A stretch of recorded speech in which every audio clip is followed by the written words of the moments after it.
मेरे सभी बच्चों समझो उपयुक्त समय क्या है। सुनो, अमावस्या का दिन था। एक व्यक्ति उसी दिन समुद्र स्नान करने के लिए गया, किंतु स्नान करने के बजाय वह किनारे पर बैठा रहा। किसी ने पूछा, स्नान करने आए हो तो किनारे पर ही क्यों बैठे हो, स्नान कब करोगे? उस व्यक्ति ने उत्तर दिया कि इसी समय समुद्र अशांत है और उसमें ऊंची ऊंची लहरें उठ रही हैं। जब लहरें बंद होंगी और जब उपयुक्त समय आएगा तब मैं स्नान कर लूंगा। पूछने वाले को हंसी आ गई। वह बोला, भले आदमी, समुद्र की लहरें क्या कभी रुकने वाली हैं? ये तो आती रहेंगी। समुद्र स्नान तो लहरों के थपेड़े सहकर ही करना पड़ता है, नहीं तो स्नान कभी नहीं हो सकता।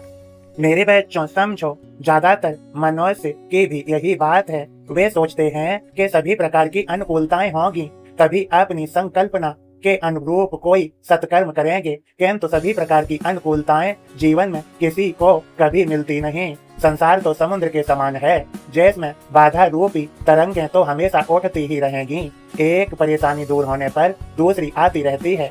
जैसे वह व्यक्ति स्नान किए बिना ही रह गया, उसी प्रकार सभी प्रकार की अनुकूलता की राह देखने वाले व्यक्ति से कभी सत्कर्म नहीं हो सकता।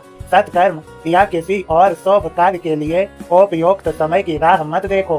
प्रत्येक दिन और प्रत्येक क्षण सत्कर्म के लिए अनुकूल है, कोई परेशानी नहीं रहेगी।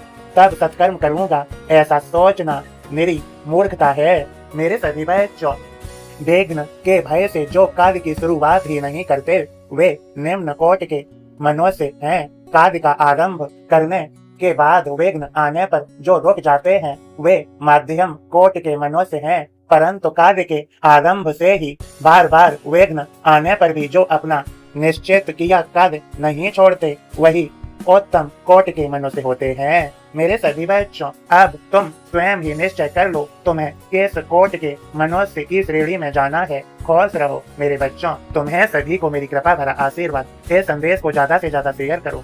सबका मालिक एक।